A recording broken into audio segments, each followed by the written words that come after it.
شهر رمضان الذي أنزل فيه القرآن. ரம்ஜான் நோன்பு இருக்கிறதால நம்முடைய உடலுக்கு இவ்ளோ நன்மைகள் இருக்கு அப்படின்னு தெரிஞ்சா, இஸ்லாமியர் அல்லாதவரா இருந்தாலும் நீங்களும் இந்த நோன்ப ஃபாலோ பண்ண ஆரம்பிச்சுருவீங்க. இதுல கடைசி பாயிண்ட் ரொம்ப முக்கியம். சோ வீடியோவ ஸ்கிப் பண்ணாம ஃபுல்லா பாருங்க. இந்த வருஷம் நீங்களும் நோன்பு இருக்கீங்க அப்படின்னா, இந்த வீடியோவ மறக்காம லைக் பண்ணி ஷேர் பண்ணுங்க. சேனல சப்ஸ்கிரைப் பண்ணுங்க.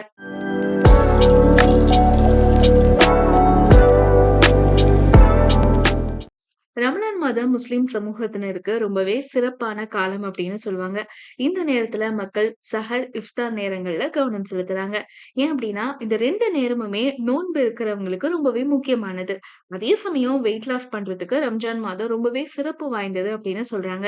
இந்த நேரத்துல மக்கள் காலையில இருந்து மாலை வரைக்கும் சாப்பிடாம இருப்பாங்க. இது நம்மளுடைய உடல்ல ஏற்கனவே சேமிக்கப்பட்ட கொழுப்ப ஆற்றலா மாற்றக்கூடிய வாய்ப்பு கொடுக்குது. இருந்தாலுமே ரம்ஜான் மாதத்துல இஃப்தார் சஹர் போது சத்தான, ஆரோக்கியமான உணவு சாப்பிட்டா உடலுக்கு தேவையான ஆற்றல் கிடைக்கிறதோடு கூடுதல் கலோரிகளையும் தவிர்க்கலாம். இது வெயிட் லாஸுக்கு மட்டும் இல்லாம வளர்ச்சிதை மாற்றத்தையும் மேம்படுத்துது.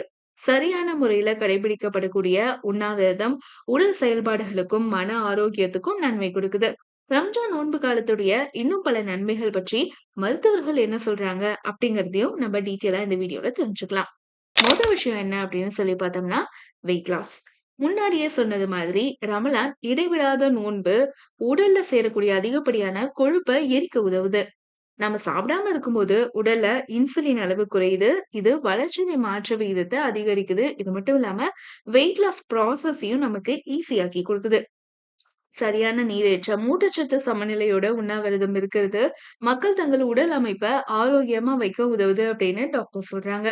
அடுத்த விஷயம் என்ன அப்படின்னு சொல்லி பார்த்தோம்னா, டீடாக்ஸ் பண்றது. ரமலான் நோன்பின் போது நம்முடைய செரிமான அமைப்பு ஓய்வெடுக்குது. இதனால உடல்ல இருக்கக்கூடிய நச்சுக்கள் வெளியேறுது அப்படிங்கறது கவனத்துல வச்சுக்கோங்க. இது தவிர உடலானது ஊட்டச்சத்துக்களை உறிஞ்சுவதிலையும், கல்லீரல் செயல்பாட்டை பராமரிக்கிறதுலயும் ரொம்பவே சிறப்பா செயல்படுது. அடுத்த விஷயம் இதய ஆரோக்கியம்.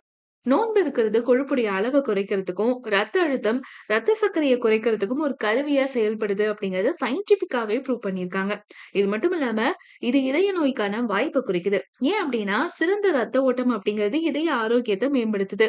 இது மட்டும் இல்லாம உண்ணாவிரதம் இருக்கிறது அப்படிங்கிறது கொழுப்பு, ரத்த அழுத்தம், ரத்த சர்க்கரையை குறைக்குது. இதனால இதய நோய் ஏற்படக்கூடிய அபாயமும் குறையுது. அடுத்த முக்கியமான விஷயம் நம்முடைய அறிவாற்றல் செயல்பாட்டை மேம்படுத்துது.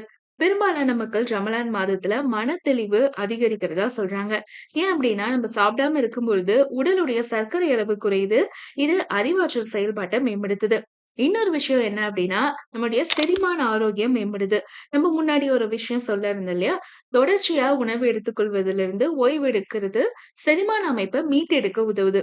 உண்ணாவிரதம் இருக்கும் பொழுது செரிமான அமைப்பை ஊக்குவிக்கவும், வீக்கம், அஜீரணம் போன்ற பிற பிரச்சனைகளை நீக்கவும் உதவுது.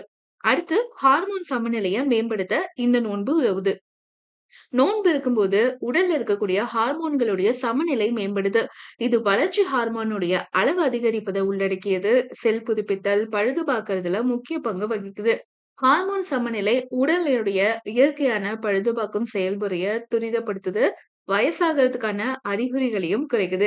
சரி, யாரெல்லாம் இந்த நோன்பு இருக்க வேண்டிய அவசியம் இல்ல அப்படின்னு சொல்லி பார்த்தோம்னா, கர்ப்பிணி பெண்கள், பாலூட்டும் தாய்மார்கள், வயசானவங்க, மாதவிடாய் காலத்துல இருக்கக்கூடியவங்க, உடல்ல வேறு சில பிரச்சனைகள் இருப்பவர்கள், இவங்க எல்லாமே கட்டாயம் நோன்பு இருக்கணும் அப்படிங்கிறது அவசியம் கிடையாது. உங்களுடைய உடல் நலனை பொறுத்து மருத்துவர்கள் ஆலோசனையோட நோன்பு இருக்கிறது உங்களுடைய உடலுக்கு சரியான பலன்களை கொண்டு வந்து சேர்க்கும் அப்படிங்கறத மறக்காதீங்க. சரி, ஒருவேளை சாப்பிடாம இருந்தாலே என்னால தாக்கு பிடிக்க முடியாதே, 1 மாசத்துக்கு எப்படி நோன்பு இருக்கிறது? இதனால எந்த பிரச்சனைகளும் இல்லையா? அப்படின்னு சில கேள்விகள் வந்து சிலருக்கு வர்றது இயல்பானதுதான். எந்த ஒரு விஷயம் எடுத்தாலும் பிளஸ் இருக்கிற மாதிரி மைனஸும் இருக்கும். இந்த நோன்பு காலத்துல சிலருக்கு தலைவலி, கண்ணெரிச்சல், டீஹைட்ரேஷன், தலை சுற்றல், வயிற்றெரிச்சல் போன்ற சில பக்க விளைவுகளும் ஏற்படலாம் அப்படிங்கிறதையும் மருத்துவர்கள் எச்சரிக்கிறாங்க. நல்ல உடல் ஆரோக்கியத்தோட இருக்கிறவங்க இத மதம் சார்ந்த விஷயமா மட்டும் பார்க்காம ஆரோக்கியம் சார்ந்த விஷயமாவும் பார்த்து ஃபாலோ பண்ணுங்க. நோன்புல நீங்க விரும்பி சாப்பிடுற உணவு என்ன அப்படிங்கறத கமெண்ட் பண்ண மறக்காதீங்க.